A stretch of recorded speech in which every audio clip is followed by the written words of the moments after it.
tell from the spooky atmosphere, it's the month of fright and terror, which is why things are getting a little bit spooky around here.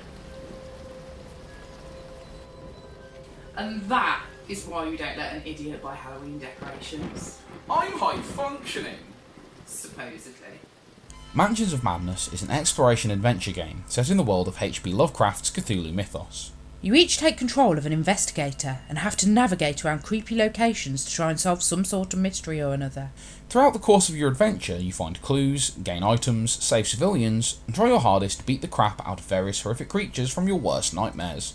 Mansions of Madness includes 2 rule books, 24 map tiles, 8 investigators, 24 monsters, 211 cards, 124 tokens, 5 dice, and 1 first edition conversion kit.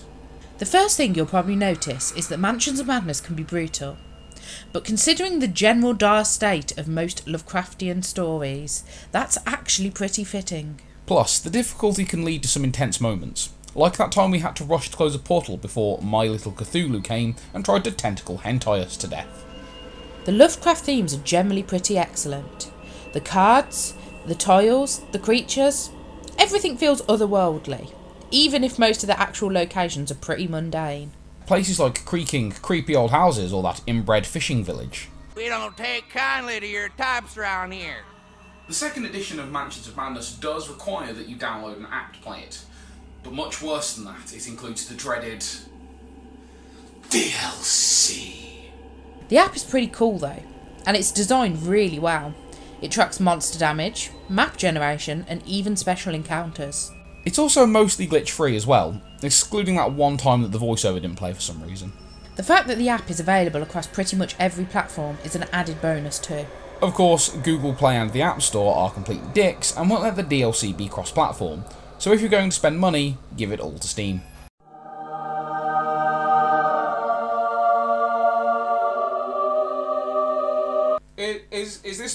Is this meme dead yet? Are we still using it? Oh, damn it. Never mind.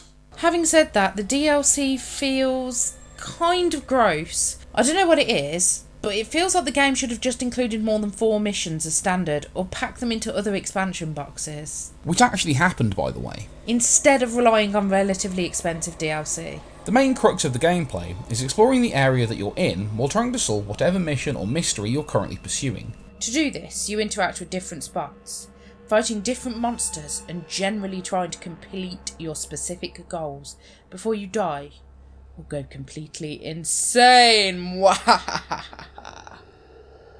Terrifying. The map has a sort of fog of war type thing going on, meaning that only the areas you've already visited are visible to you. Thanks to the app, enemies can still inhabit portions of the map you haven't unlocked yet, meaning they can jump out of nowhere and surprise you. Another really awesome feature of the app is the puzzles. You can actually do different slide puzzles and mastermind type stuff when you reach certain encounters and events. These puzzles can be pretty dynamic and also mean that puzzles don't have to be included physically to increase the price of an already pricey game. Also, it means that DLC puzzles can be new types not in the base game. You know, if you're actually dumb enough to pay for any of it.